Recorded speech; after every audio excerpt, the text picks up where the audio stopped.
Assalamualaikum warahmatullahi wabarakatuh. Buku yang saya tunjukkan adalah karya kompilasi dari banyak opini yang pernah saya tulis dan dimuat di Koran Nasional Jawa Pos. Di sini saya ingin bercerita tentang proses kreatif, ya, kenapa buku ini lahir, dan tentu saja dia merekam perjalanan selama ini untuk menemukan keyakinan dan kepercayaan tentang banyak hal, apakah agama, politik, dan budaya, termasuk bahasa. Saya ingin menjadikan buku ini adalah sebuah rujukan bagi rekan-rekan yang ingin menulis opini, yang tentu saja tidak hanya cukup membaca buku ini, tapi juga membaca kumpulan opini lain, termasuk mengikuti kursus-kursus atau kegiatan-kegiatan yang ditawarkan oleh media nasional oleh para direktur opini, bagaimana menghasilkan pendapat yang saksama dan cermat. Misalnya bagaimana membuat kalimat yang efektif, kemudian menentukan sudut pandang atau angle, ya.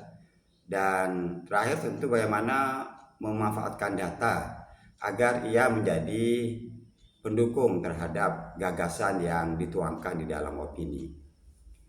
Seperti yang saya sampaikan dalam banyak kesempatan kelas literasi, termasuk di Pondok Pesantren Nur Jadid dan Universitas Nur Jadid, yang sering saya menjadi narasumber bersama teman-teman lain menggalakkan para santri dan mahasiswa untuk menulis karya.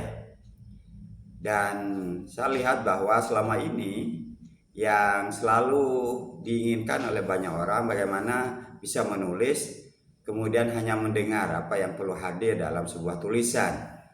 Jadi tidak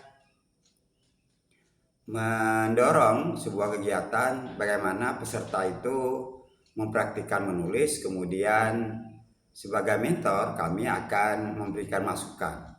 Seharusnya di tingkat mahasiswa tidak lagi mereka mendengar kemudian membaca kiat-kiat menulis, tapi segera mempraktikkan dan tentu saja dikirim ke media. Dan alhamdulillah dalam sebuah kegiatan literasi dulu di Pondok Hanafiyah, salah seorang mahasiswa berhasil mengirim sebuah tulisan ke sebuah media dan dimuat dan mendapat respon yang baik dari rekan-rekan dan teman-teman dosen. Nah, sebenarnya kunci dari sebuah gagasan itu berdasarkan dua hal penting. Yang pertama yaitu kepekaan linguistik, ya. Artinya penulis mempunyai hazanah dan kekayaan kata. Di dalam satu paragraf ia tidak mengulang-ulang kata yang sama sehingga perlu cari padanan, antonim, bahkan lebih jauh yang perlu dihadirkan adalah menggali kembali entry lama, ya. Sehingga bahasa yang ditulis itu adalah tidak hanya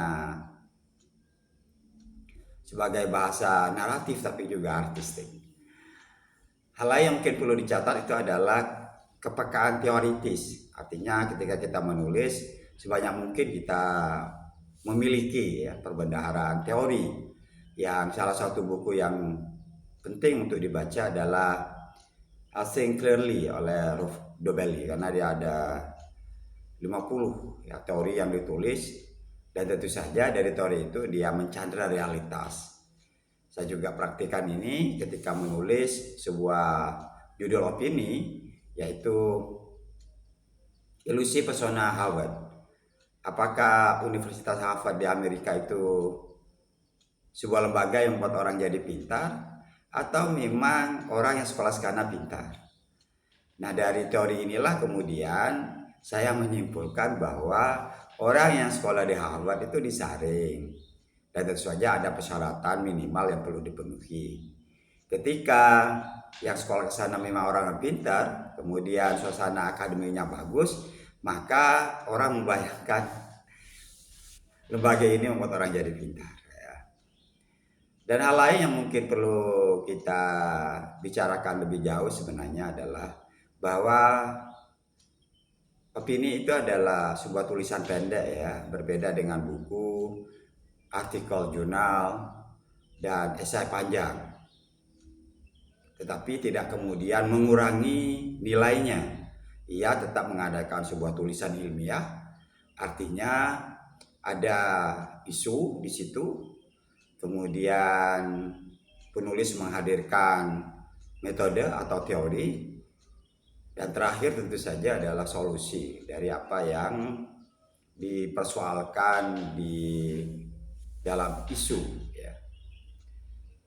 Ya tentu saja kehadirannya itu subjektif, tetapi tidak kemudian yang mengurangi nilainya. Hanya saja penulis opini itu seperti sprinter, pelari cepat ya, atau di Malaysia disebut pelari pecut ya.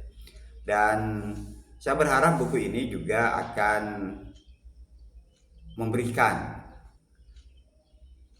pandangan kepada banyak orang bahwa saya sendiri mengalami fase-fase perjalanan kesarjanaan yang panjang ya. Kalau saya melihat kembali apa yang saya tulis di awal-awal, saya merasakan ada beberapa kesalahan kecil ya, dari segi ejaan misalnya ya, penggunaan kata. Misalnya saya pernah menulis merubah, seharusnya mengubah. Artinya kesadaran linguistik itu sejalan dengan kebiasaan saya untuk memeriksa kembali kata yang pernah digunakan. Yang kedua juga cara pandang ya.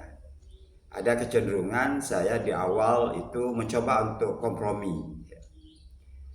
Nah, saya mencoba bahwa sikap kompromi itu memang keharusan, tetapi itu akan menghilangkan keunikan, bahwa perbedaan pendapat itu adalah keniscayaan.